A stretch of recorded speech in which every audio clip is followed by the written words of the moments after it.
an interesting program, I hope, for you today. And we're just missing one speaker so far, which is a bit worrying, which is Chris Harris, my namesake, who is hopefully coming sometime. He's giving the presentation at 10:45. But there are some changes to the program. That the Sandy Taylor from the city can only now come at 1:30, so we might try and slot him in at the end of the lunch break. So that's why we've had to move Alex, Bevan, and myself forward to the next slot. And we have then at 11:55, which was Alex's slot, will be Ralph Plump from the Germanische Lloyd Hamburg. He's going to talk on a vision for a zero-emission container feeder vessel. So this is a very exciting development. Ralph has very kindly come across and flown in from Hamburg this morning and has to go back about mid-afternoon. So he can't stop for the whole meeting, but I think that will be a very valuable presentation for us to listen to. Hopefully today we'll form a sort of a consortium. We'll get together, we'll make some good contacts, and hopefully then will be the beginning of a much wider and longer term process. So let's try and do that over the course of today. Our object, as I put in the program, is to see where we are, where we could be, and what is required to reach the eventual target of zero carbon emissions and a sustainable fuel for the waterways. The waterways in the broadest sense of the word, as it turns out. So without further ado then, I'll get things moving, because I'd say got a very busy program. I shall look out for Chris Harris, and hopefully he will appear, otherwise we might have to bring forward Sylvia and Ian Rutter's talk to fill the gap. But first I'll ask Alex Bevan, my colleague, to give a talk about the RossBarlow. Alex. Thanks very much. Right, good morning everyone. Thank you very much for that introduction, Rex, and thank you very much, Rex and Adrian, for organising a lot of today's activities. It's going to be certainly very interesting. So what I'm going to talk about is some of the activities that we've been involved with at the University of Birmingham on what we call the PEM project, which was a conversion of a canal boat to run on a hybrid hydrogen fuel cell system. So what I intend to run through is a little bit of a background of the project, why we did it, some of the design aspects of converting the craft, and then some details of the system, and then some running data, and then hopefully show you where we're going. So first question, it's a good one, why a canal boat? Why didn't we convert a car, a bus, a lorry to run on hydrogen? Well, as we're all sort of boating people in the room, we should be reasonably sort of happy that water-based transport's got an inherent efficiency based around it. The mass is sort of supported by the water, so it floats. High speeds aren't required, so this makes the safety requirements a lot simpler compared with automotive transportation. And for us, these are the two big ones, is the weight and volume of the hydride store, which we're going to look into in more detail. This is a metal hydride, it's a way of storing hydrogen. Is very easily accommodated for aboard a boat, and it's actually can be quite an advantage for this application. So the canal's offered an ideal opportunity as a test bed to test the technology that is worked on at the University of Birmingham. And also, some of you are new to the university today, but the canal also runs through the heart of the university, which is here. If you've got time this evening, I recommend, it's quite a nice walk. So the university's there, so we're here currently, and you can walk all the way along the canal and the towpath into the city centre, where you can stop and have a nice bite to eat. There's a little picture of the canals in Birmingham, so they've really sort of done them up quite nicely. And in the UK, we still have around 2,000 miles of navigatable canals, so it's quite a big network in the UK. I believe there's around 60,000 boats on the network currently, so there's quite a potential for converting boats to use, to adopt this technology. Quick schematic of the boat, how we've positioned the various technologies. So at the front of the boat, we have our hydrogen fuel cell and our metal hydride hydrogen store, and at the back we've got an electric motor and lead acid battery. To the boat. The energy flow diagram, the system basically bores it, how the energy moves around in a hybrid system. So the centre of it, we've got a battery bank. This is lead acid. We've used that for cost reasons, and also it replaced a lot of the ballast there. Attached to that battery, we've got a fuel cell, which recharges that battery, outputs a kilowatt of power, the current system. Running that fuel cell, we supply with hydrogen from a metal hydride store.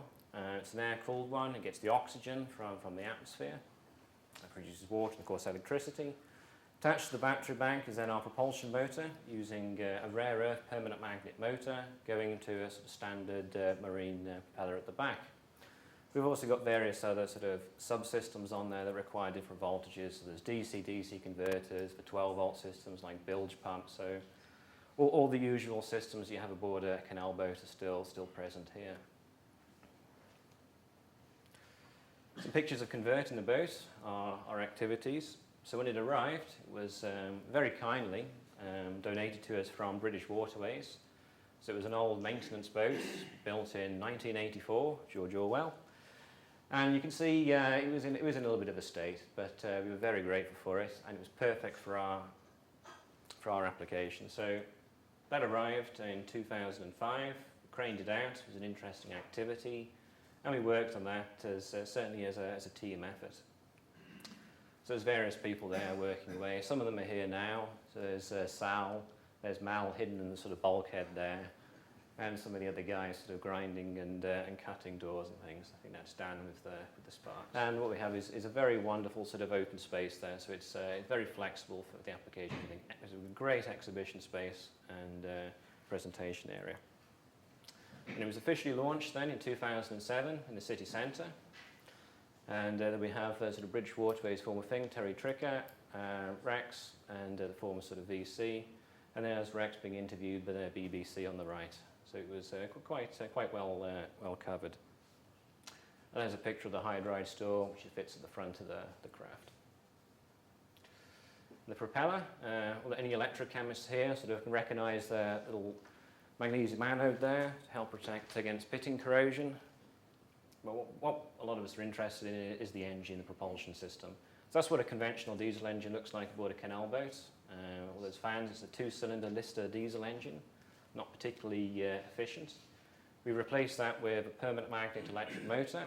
This is a commercially available one. It's a Lynch motor. So this uses blocks of neodymium iron boron and has an optimum efficiency of around 90% if you're using it in its optimum range. What's also interesting is the synergy involved with this project with us. I mean, a lot of work that Rex historically was doing was magnet processing. And magnet processing, believe it or not, uses an awful lot of hydrogen. And all the sintered magnets based on neodymium iron boron are all made using this process, using hydrogen. So what we have, just to show you this is a block of magnetic materials. It's been exposed to hydrogen gas, atmospheric pressure, room temperature. The gas is going into this material and the material's falling apart. It's what we call decrepitating. And this is really advantageous for the processing of this material into magnets where you want a very fine grain size. We haven't really got time to go into that. But you can make a very strong magnet, very useful magnet using this process. Metal hydrides absorb hydrogen in a very similar way. We also have a steering system aboard the boat, not just a normal tiller, but we can also use a joystick or a Wi-Fi system. So we can have a steer-by-wire system. So under the deck plate in there, we have this actuator. We're working with an automotive company, TRW. And this is a unit which is commonplace in a lot of cars. It's called electronic power-assisted steering. But we've adopted that to run on this boat. The hydrogen storage. This is one of our interesting areas. Hydrogen can interact with materials in many different ways. Dave Book's really the expert on this from the hydrogen materials group here. But hydrogen can interact and get surface interactions with the material. Or perhaps more interesting, hydrogen can actually sort of enter between spaces within the crystal lattice, and it can pack. And you can store hydrogen really effectively. You can actually store hydrogen denser than liquid hydrogen, but at room temperature, very low pressures. So you can store a lot of hydrogen in a very small volume, and that's shown by this.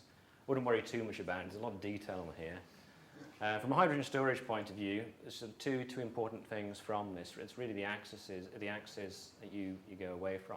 You We've got gravimetric sort of density. This is the amount of hydrogen that's stored per unit mass of material. So we want this to be as high as possible. We also have this volumetric density. This is the amount of hydrogen stored per unit volume. So you want to store as much hydrogen in a smaller volume as possible. So we want to be up here. And we also want to store a lot of hydrogen per unit mass of material. So ideally, we want a material over there that's reversible, effective, sensible pressures, fast kinetics, hydrogen going in and out.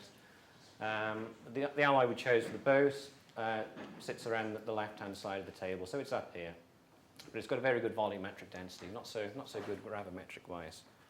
But not so much of an issue aboard the boat, because we can use this to replace ballast.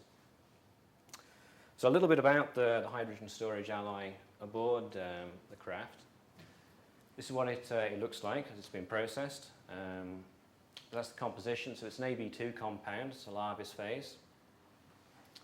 That's how it arrives. We then expose it to hydrogen. Just like the magnetic material, the hydrogen goes into that metal. And also, when you cycle it, you take the hydrogen in, take the hydrogen out. It decrepitates, and you get a very fine powder. So the powder size reduces from that lovely as-cast crushed stuff down to somewhere around 30 microns of powder size. So you get a very fine powder with very, very large surface area, which can be beneficial because that's where the hydrogen goes in and out. So we want to increase that. One of the consequences of having a very clean, particularly a titanium-based powder, is if you expose it to air, if this works, we should see the pyrophoric nature of some metal hydrides.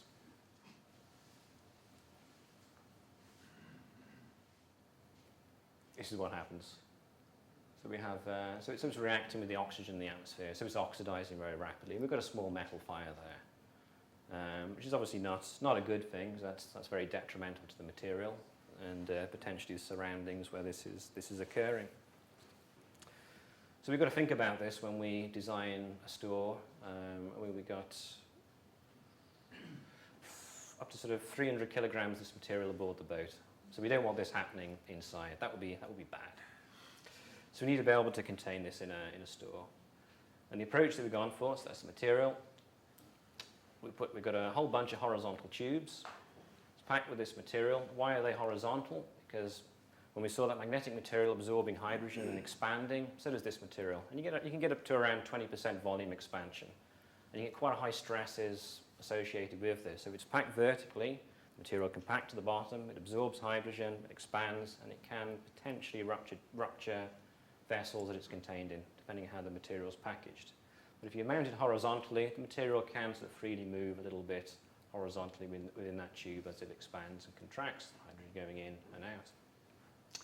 Around the outside, we put a water jacket. So as this material absorbs hydrogen, it's an exothermic reaction when the hydrogen goes in, so it gets warm. When it comes out, it's endothermic, so we want to be able to thermally manage it. At no point will it ever get dangerous. It will just be a very slow release of hydrogen or a very slow uptake of hydrogen. So we can take a whole bundle of these. This is the beauty with gas sort of modules. You can manifold them together to increase capacity. If you want to decrease capacity, you can just unbolt one. Very difficult to do that with batteries. You add a battery, you change the voltage of the system, and it has a whole effect on the subsystem. So this is a big advantage. It goes to a gas distribution system where we can monitor flow rate, pressure, it's all data logged, and goes to our fuel cell, and then our battery and our electric motor.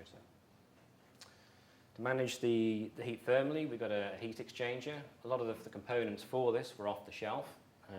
What we have, not the tidiest picture, we've got a heat exchanger there which is designed for a swimming pool, so we can circulate canal water. And again, the canal boat's a lovely application for this, because we've got great, probably one of the world's best heat sinks. If we ever need to dump heat, we can just dump it into the canal. With an automotive application, it's a bit more challenging if you need to dump sort of 60, 70 kilowatts of heat, and you've got a very low change in temperature, delta T to dispose of it.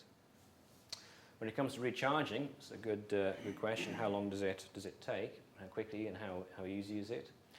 Well, it depends on the thermal management of those stores. If we use the canal water to cool them when we're charging, so we're helping that exothermic reaction to move along, then we can recharge the boat. This is recharging one module. We can recharge a module in about 2 hours, which is probably quite acceptable for a boat. For a car at a filling station might be a little bit long to be waiting at the petrol pump. And the red line is showing what happens if we don't thermally manage it. So we just leave water in the jacket without circulating it. So the temperature goes up, and it can peak to about 60 degrees, which could be useful for space heating, but then you've got the penalty of longer charging. Procedure followed. This is charging whole banker modules. So you basically take a bank of cylinders from BOC, take them down to the boat, plug them into the boat through a port, do some purging of it so we don't introduce any air into the system. And we basically recharge the metal hydride at around 20 bar of pressure, which is quite modest.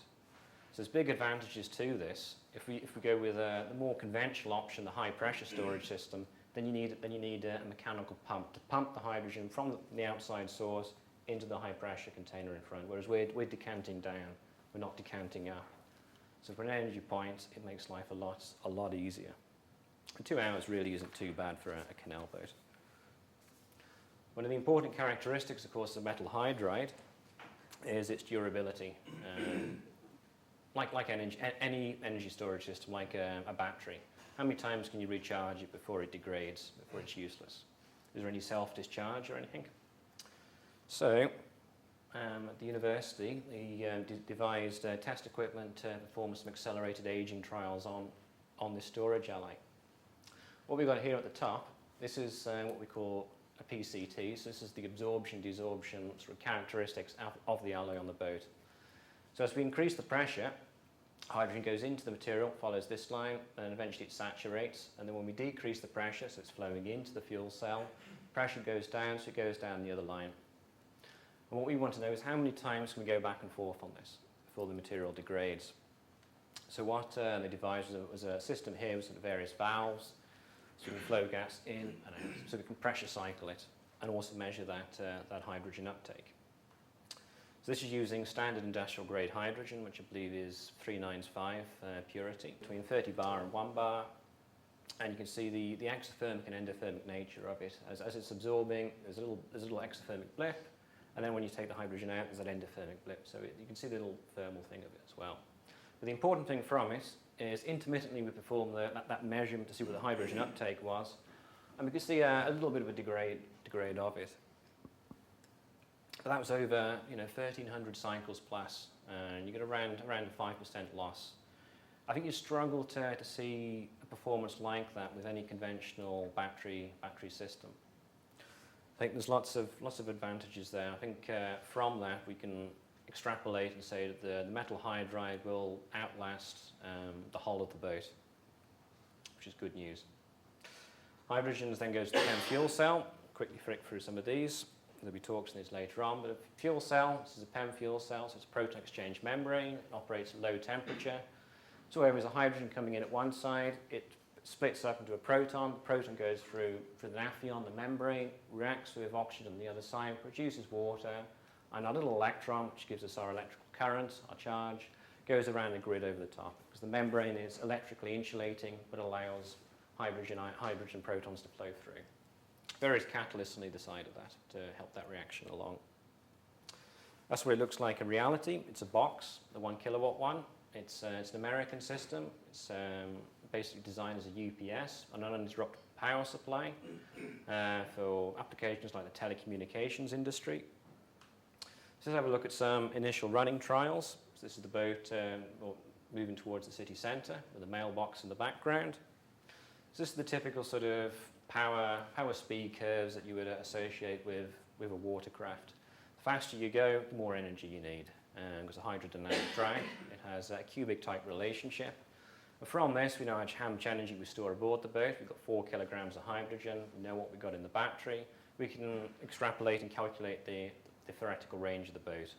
And it really depends how fast you're moving. When I say it's all theoretical, well, we've made numerous journeys on the boat.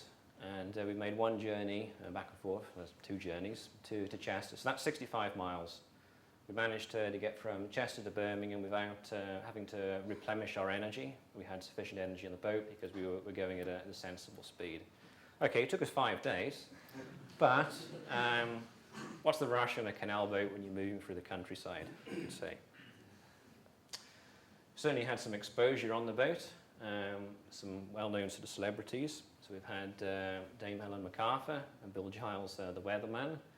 It always amuses me that, well, Dame Helen MacArthur is standing on and Bill Giles is sitting on. This is the explosive relief hatch at the front of the boat.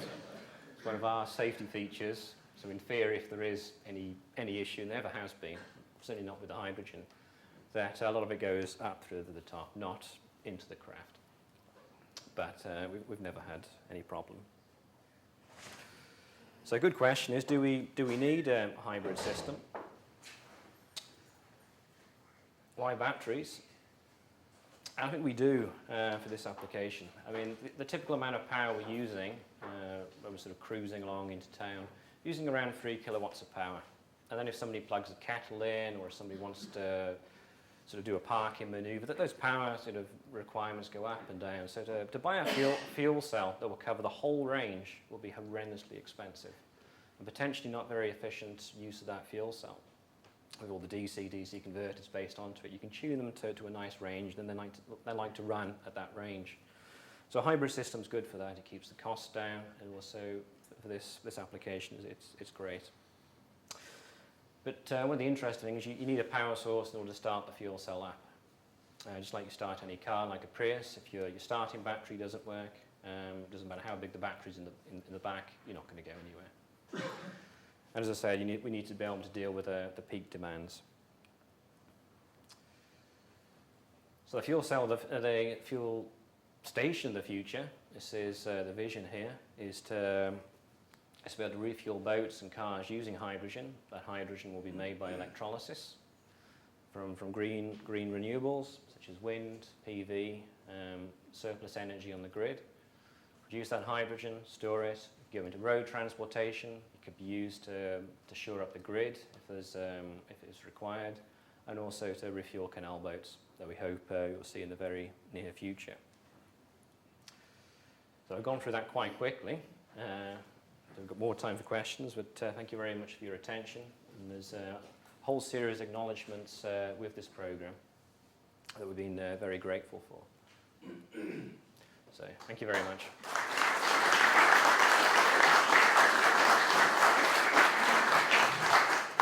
Thank you, Alex. Right.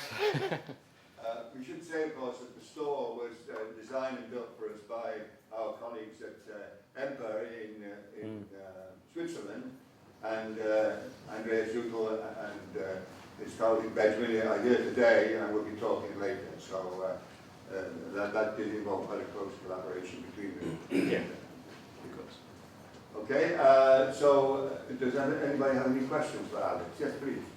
I'm Del Brenner from Regents Network and I'm the Waterways Commission. We were interested in things like this, but for freight. So you were talking about there's no rush on the canal. With freight, of course, there isn't. You don't have to go high speed because you get there on time rather than in time. But that does need a higher level of power, consistent power, and the maximum use of power. So is this too small a type of operation to be able to be adapted to that? I believe with certainly freights on the canal network or small river network, there should be absolutely no problem scaling this at all. As long as you pick the right size fuel cell, the right size hydrogen store, then you should be able to match your power requirements and at a reasonable efficiency. What power would you need? What power would you need on a freight? Oh, sorry, I can't give you technical details. I just Okay. steer them and Yeah. drive them. So I don't know. That's a 12-ton boat. Yeah, 12, 13 tons that is, yeah. And we're talking about 50, 60, 80, 100 tons. But once it's moving, it's not too bad, is it? It's just Once it's got the inertia. But I've got a type, the engine is this big. So compared with that, is this too smaller operation to be able to adapt it to that sort of scale? I believe it's an ideal next stepping stone for this technology. Yes. And I think if we had the power requirements, we could almost sort of map that out there this afternoon, what would be required for it. I mean, one of the key things really is the duty cycle of the boat, the sort of turnaround times, the refuelling, and when you're going to refuel. But I'm a firm believer in it.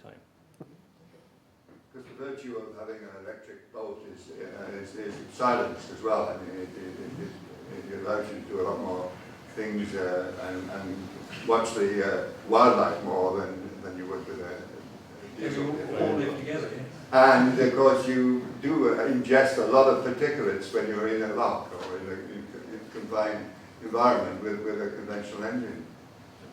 Please. You said that you're dumping 60 to 70 kilowatts of heat into the canal at times. Now, obviously the system is very green and efficient, but is this not really a great waste? And can you not use heat recovery systems as is used in the automotive industry to further make the system even more efficient? But when I was referring to 60, 70 kilowatts of heat, I was actually kind of alluding to the automotive industry with the fuel cells that are using aboard those vehicles.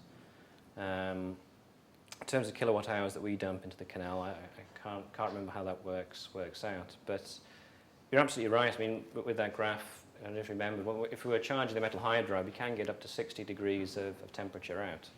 So potentially you could do something with that with space heating, storage tank heating, maybe put a phase change material in there designed at that temperature. So yeah, I mean, sure, I believe there is probably more scope for energy capture firmly aboard a boat when you've got all the living accommodation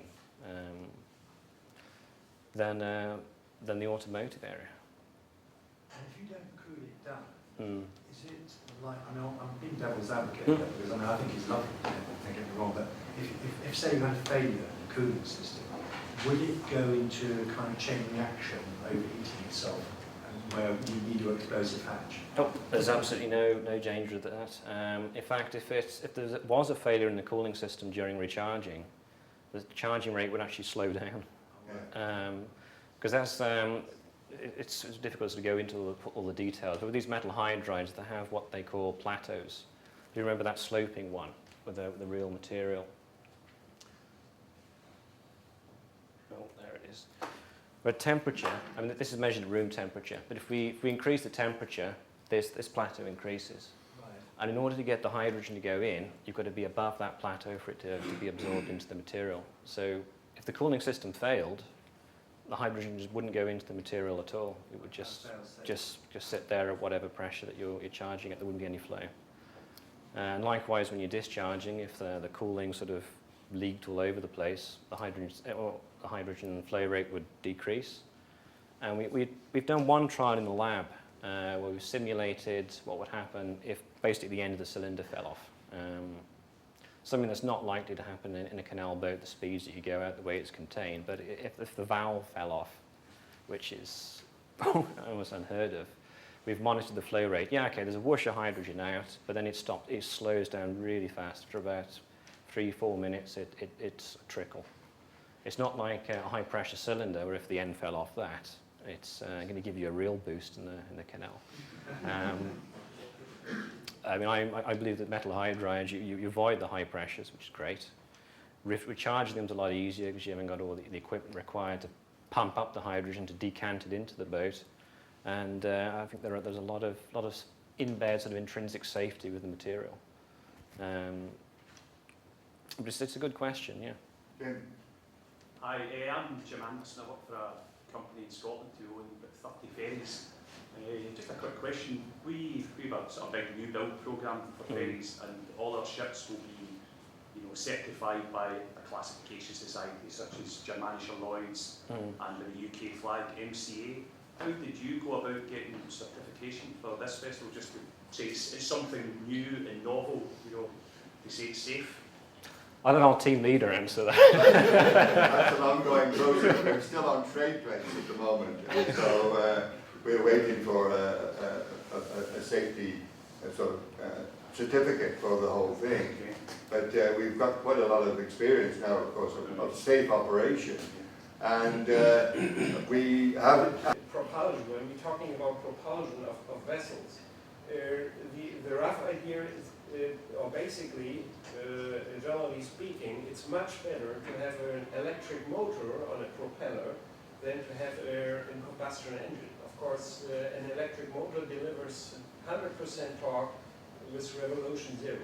So the flexibility is much better. In fact, it means if you would like to have to power a boat or a ship or a large vessel with an engine, let's say, the combustion engine at least must have a higher output, power output. Of course, you have to have much spare energy for that purpose, for spare power, as if you do it for with an electric motor. They're fixed pitch propellers with electric motors. This is what you always see also on, let's say, on ice-breaking vessels. Of course, they have a very variation on the load of the propeller. So if you have a workboat, electric motor, it's great. But you have to compare the whole system with what also space requirements, what you need on vessels.